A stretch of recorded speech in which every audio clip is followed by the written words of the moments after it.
Important that I point out who the author is, even though I can say it better or maybe more clearly than the author. I just want to go ahead and use those quotations because it's easier to do. So this is hard work. This is something that you really have to take time and energy in order to master. When the ideas are more important than who says them, you want to paraphrase. When the original text is not memorable or even understandable, you need to paraphrase. You need to do that. If the author is not a good writer, and he or she is not making himself or herself clear, then you want to clear that up yourself as much as possible by paraphrasing rather than, perhaps it's just too technical for your audience. You always have to consider your audience.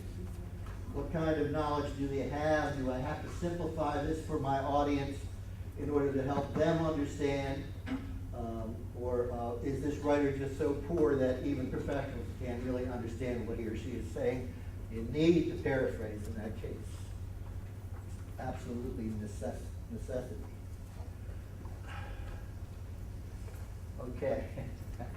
This is the process you're going to go through when you're paraphrasing. In my courses, I usually have a week that I spend just teaching my students how to paraphrase, because it doesn't come naturally for most of us.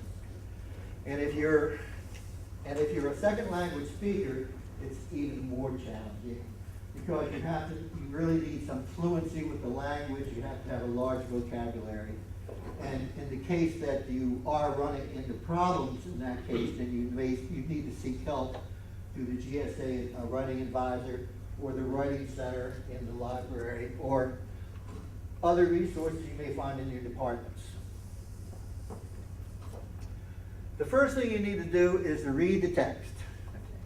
But not just read it, you have to understand it perfectly. Every word. If there's a word you're not sure of, look it up in a dictionary. Or ask someone. Go to your mentor, go to your instructor and ask the instructor, what does this mean? Use the dictionary to understand unfamiliar words. Avoid using synonyms. This is the biggest trap that you can find. It's very easy to highlight a word, hit synonym, and find something and stick it in it. That doesn't work. It does not work. That's still plagiarism. I'll show you examples of that in just a little bit. Rewrite the text catching the original meaning without repeating words and phrases. Okay, it's not a matter of just using the same words. It's a matter of using the same sentence structure.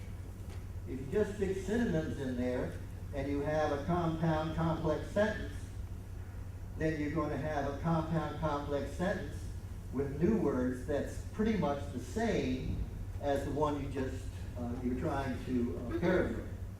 So it not only has to do with the meanings of the words, but it has to do with the structure of the sentences, the phrases, the clauses. Don't forget to cite and give credit where credit is due. So if there is some words that you use exactly, put them in quotation marks, and then you give the credit. If you're paraphrasing, you always give credit to the person or the persons you're paraphrasing. So don't forget to cite and give credit where credit is due. Sometimes we just forget. Oh, I thought about doing this. I had a case. I was working with a young Japanese second generation who still has some problems with the language. She was a English major, and she was having a lot of problems with it. And she just wanted to get out, so I was helping her with with one of her papers, and we forgot to cite something that I had taken off the internet and suggested that she use. When she brought the paper to me, I kind of looked at it. I was in a hurry. I didn't look at it very well. And then what happened was there was about 2 weeks of a big brouhaha about it. They wanted to kick her out of college, and I was trying to tell her it was just an honest mistake. So finally they had her rewrite the paper. But on the other hand, my niece, who was at a very prestigious college, and everybody loved her, she's an excellent student, One winter break, she was in a hurry. She copied something off the internet, handed it in, and they kicked her out of school, even though they loved to do it. Now, it wasn't the end of the world. She went back to school later on, and she's doing very, very well. But it is a big bump in the road that you want to try to avoid. And it's very easy to do. Very easy to do. Okay, examples. Here's the original text. Intellectual honesty is the admission that humanity is linked together in a kind of collective learning process. Very little is discovered de novo, that is, without a solid foundation in other researchers' previous exploration and understanding.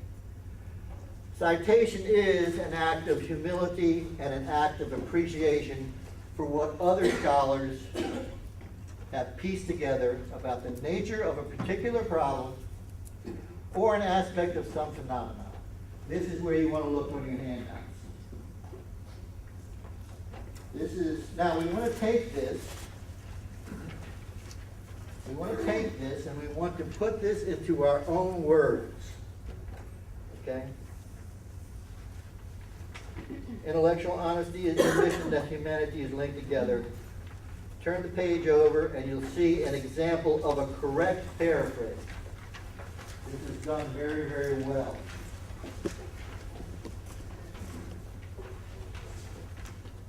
Let's see, who would like to read that? Would you get that to us?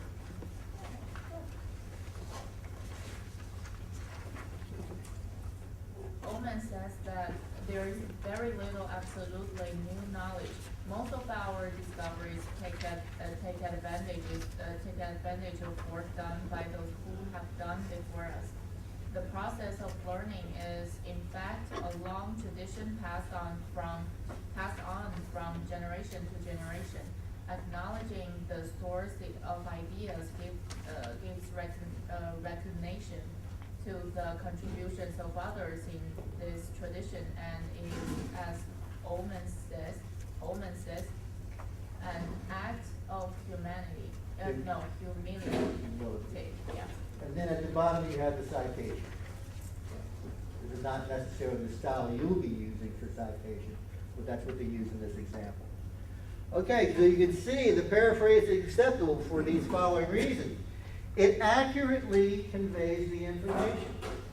There is nothing lost here. This information accurately conveys exactly the meaning of the original text. It re-expresses it in